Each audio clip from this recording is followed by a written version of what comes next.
আবল তাবল কথাবার্তা বলতে থাকে। আবার আপনার কাছে চিঠিও দিছে দেখলাম আর খোলা খোলা চিঠি আর কি। এটা খারাপ আর কি, একটা ইয়ে আর কি। না, খুব উপদেশটা বানাও দিন আমি এক নজর পড়ে ফেলাই দিচ্ছি। আমার উপদেশটা বাড়বে না, এই দেশটা আমার বাপের, আমার বাপ স্বাধীন করে দিয়ে গেছে। আমি জানি এই দেশ আমি চিনি। আমি বাংলাদেশের বসে বসে কথা বলার সুদ করে আবার আমার উপদেশটা বানাতে চোর একটা। ও বলছে গ্রামীণ ফোনে সব ইনকাম গ্রামীণ ব্যাংকে যাবে, যে টাকা গ্রামীণ ব্যাংক গরিব মানুষের সাহায্য করবে। আর এই কথা করে আমার কাছে ওই গ্রামীণ ফোনের ব্যবসা দিয়ে ইউজ একটা টাকা পর্যন্ত গ্রামীণ ব্যাংকে দেয় নাই। আমি 400 কোটি টাকা গ্রামীণ ব্যাংকে দিচ্ছি, 400 কোটি টাকা। ওটা তার অন্যান্য প্রতিষ্ঠানে লাগাচ্ছি আর কি। না, তখন গ্রামীণ ব্যাংক ফাইলে বক্সে ঢুকাই দিই। গ্রামীণ ব্যাংক তখন ওই শেষ হয়ে চলে যাচ্ছিল। ওর বদলতে গ্রামীণ ব্যাংক মাঠে বসে গেছিল। ও তো সব ব্যাংকের সব টাকা তো লুচি খেয়ে গেছে। তখন আমি প্রথমে 100 কোটি, তারপর 200 কোটি, তারপর আবার 100 কোটি, এটা 98 সালে দিচ্ছি, চালু রাখছি। তখন এই গ্রামীণ ফোনের ব্যবসা ছিল।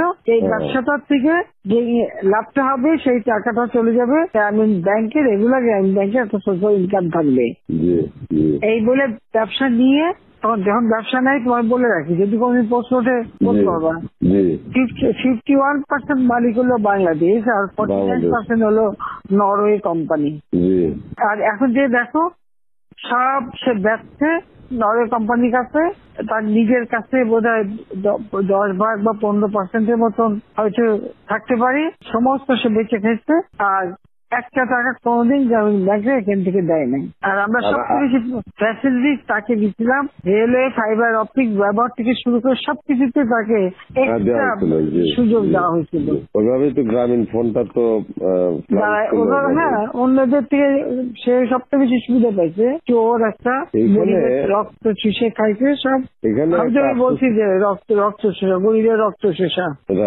যে 30% তার হিসাব করলে 30% সুদ হতো। সে যা গ্রামীণ মানুষকে যে লোন দিত, তাতে তার যে কম্পাউন্ড ইন্টারেস্ট যদি আপনি ক্যালকুলেশন করেন, 40-47% হয়ে যেত। দেখে এমন হয়, তাহলে আর লোকের আর কি থাকবে, ও তো গরিব আরো বেশি করে হয়ে যাবে। তোমরা তো ইতিহাস জানো না, হিলারি ক্লিন্টনে নিয়ে গেছিল যশোরে, তার হাত দিয়ে গ্রামীণ ব্যাংকে ঋণ দেওয়ালো। এরপর সেই লোকগুলি সাধারণ গরিব লোক, হরিজন গ্রুপ, তারা ওই এলাকায় আর থাকতেই পারে নাই, কারণ ওই ইন্টারেস্ট দিতে তারা ফকির হয়ে নিজের যে বাড়িঘর ভিটা মাটি তাও কেড়ে নিয়ে গেছে। তারপরে তারা ওই এলাকা থেকে হারাই গেছে। দেন আমি খুঁজছি, একজনের পাশে খাগড়াছড়ি, সেখানে যে এসে কাজ করে খায়, আর একজন বোধহয় নীলফামারী নদী আসবে কোথায়, যে এরা ওই পরিবার সদস্য ওই এলাকা থেকেই হারাই গেছে।